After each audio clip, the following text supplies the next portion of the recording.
Ssegirinya mumanyi okuva bwe yatambuza ebyobufuzi mubadde mutambula naye nga mwakola omukwano ogwo omulungi.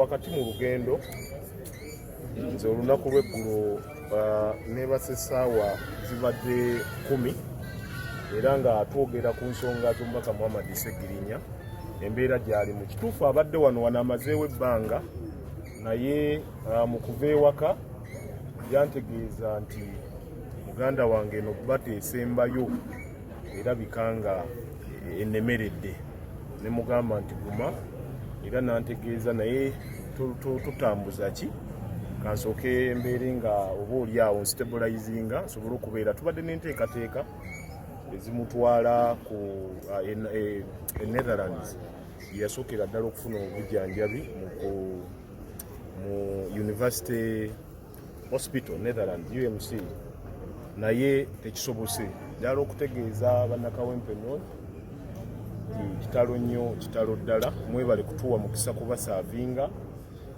mwebale kugumiikiriza byonna. Tubulire ku bulamu bw'obusembyeyo kiri ekikeesezo abadde atya biki bwali businze kuvaawa? Ekiro kye ekisembyeyo olunaku olwaleero sijja kugamba nti obuzibu businze kuva wano. Ffenna tubumanyi nti Honorable Ssegirinya abadde n'obuzibu bw'ekibumba abadde n'ebizibu bye nga bwe mubimanyi. Obulamu bwe bwatandika okubeera nti oba oli awo bukyankalana ebbanga we yabeerera mu kkomera ery'emyaka oba oli awo erikunukiriza ku 2. So abadde kugamba yanafuwa naye era nga bw'omanyi nti omuntu ayina kyakola ki kyaluubirirwa nga yeekaka era bwe twasembayo okwogera naye wano nga bamuleese yantegeeza nti senga Katonda aba oli awo ansobozesezza nja kusobola bulungi nnyo oba oli awo okukomawo ate tutereeza ebyo bye twakola ki bye tutasobodde kutereeza mu gundi eno era ng'alina abadde n'enteekateeka nnyingi nnyo bangi babadde bamwesunga tubadde n'enteekateeka ndowooza early next month ayogereko eri gye muli ng'ali mu ICU naye njogera n'abasawo bigambo bingi yesinza kuddamu akaseera kano nze gwe badde bakkiriza oba badde bajja okugendayo mu ICU mulabeko tusalire wamu amagezi naye ebitengo ne binkwata ne bagamba ayogera tayogera ategeera titategeera bagamba ali mu critical condition ne bagamba nti sala amagezi gatuli eno bweru naye sigenda kuyingira mu ICU. Essaawa eno wandibadde na mu kkooti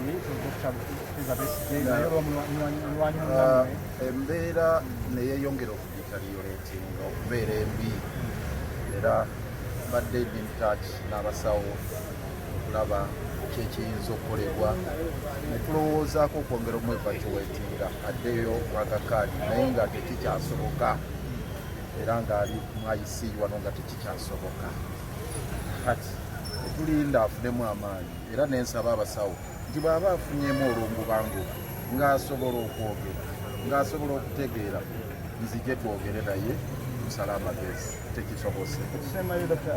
Elias ogende wali naye nga kansala nga sinagenda ku kya kansala oba memba wa palamenti singa okunnuma nze looya we twamala ebbanga mu kkooti nga bamuguddeko ebisango ebijweteke ne bamumma beyiro ne tulwana n'afuna beyiro ne alanisi wanyama ne baddamu ne bamukwatira ekigo mu mbeera enzibu ennyo nga bwe mwagiraba.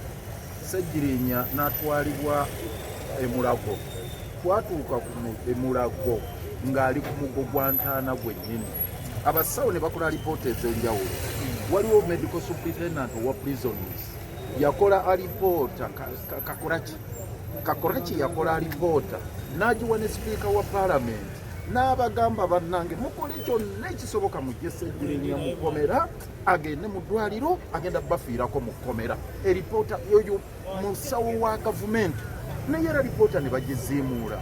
Tugenda okulwana okumaliriza okufuna beyiro ku Ssegirinya ng'obulamu bwe bukeeye okutandika okulwana mu malwaliro wuuyo agenze Nairobi wuuyo agenze Luddawa ng'embeera etabusenga